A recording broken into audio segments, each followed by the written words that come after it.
el masculí i el femení dels noms. Però com es forma el femení? El femení es pot formar afegint a al final del masculí.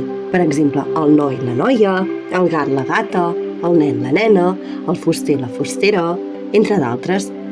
Atenció que els articles canvien. També es pot formar afegint na al masculí, com ara el cosí, la cosina, el germà, la germana, el rei, la reina. Fixeu-vos que cosina i germana no porten accent. També es pot formar afegint S al masculí, com ara l'alcalde, l'alcaldessa, el metge, la metgessa, el duc, la duquessa, el baró, la baronessa. Atenció amb els articles que s'apostrofen. El masculí que acaba en E, en O o en U, el femení acabarà en A. Per exemple, el mestre, la mestra, l'alumne, l'alumne, el monjo, la monja. Fixeu-vos que n'hi ha que sonen igual. Atenció!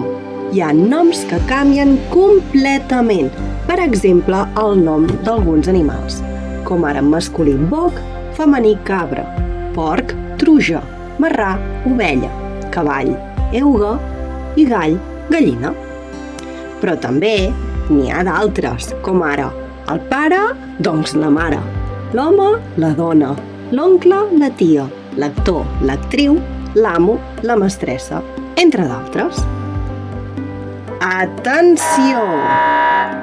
Hi ha noms que no canvien, són invariables. Són els noms que acaben en ista, aire i sida, com per exemple el o la trompetista, el o la cantaire, etc.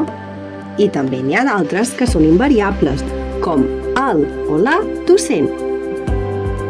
Hi ha noms que ens fan dubtar perquè en castellà són en femení i en català són en masculí, com ara el bacteri, els espinacs, els afores, el corrent, el dubte, el senyal. En canvi, n'hi ha que en castellà són en masculí, però en català són en femení, com ara la llau, l'anàlisi, l'aroma, la dent, les postres, la síndrome, la xocolata, l'olor, la suor, la calor. Vinga, posa-ho en pràctica!